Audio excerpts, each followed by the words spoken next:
All right, well, this will be a brief tutorial on why Google Plus should be used in your classroom. You can use Google Plus as a means of communication for the entire class.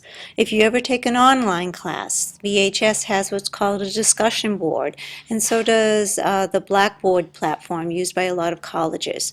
It's a great way to communicate with students and share materials with students as a class. So, here's the first step.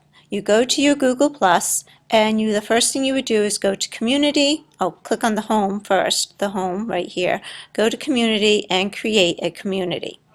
These pictures will help us to go through this whole process. The next thing you would do is you would now choose whether you want your community to be private or public. I really suggest with Classrooms to go with private. Only invited guests can join, and that just keeps it very simple and very isolated, and then it's just your class having almost like a private class discussion. The next part, it says if you set for public, make sure you set the permission settings that no one can join, or yes, a moderator needs to approve.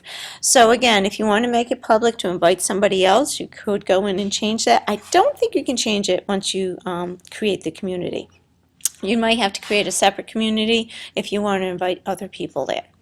And then you create the community. You name your community and name it according to your class, or have the class come up with a creative name. So what do you want to call it? And you name the community. And do people need permission to join?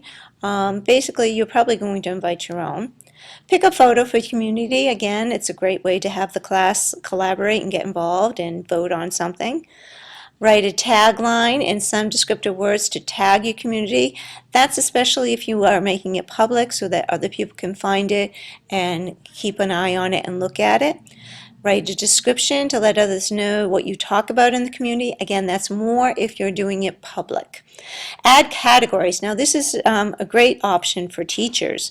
Start adding your categories. For instance, you can add a category for lesson plans, one for tutorials, one for pictures, one for quiz reviews. So this might be a nice option for teachers to use this kind of in lieu of a website. This is kind of like a social media network. Some kids are more comfortable and more familiar with this and prefer to this rather than a website or other media tools.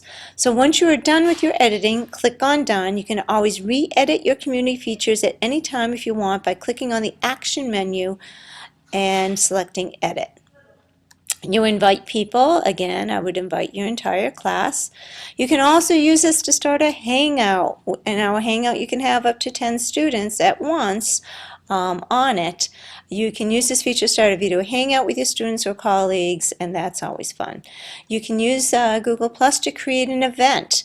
You can create an event to share with others by simply clicking on Create an Event. Provide the title of your event, the date, the location, the details of your event. You can then invite your friends either through Google Plus or by sending them emails. You can also host your event on a Hangout. So that might be fun if you're doing like a lesson, or who needs a quick review on something you're doing. Schedule a hangout with the kids and say, I'm going to be on Google Hangout tonight at 7 o'clock answering questions and doing a review if anyone needs more help once you've started studying. Great tool to use as a teacher. Using the share buttons to share links, photos, videos, etc.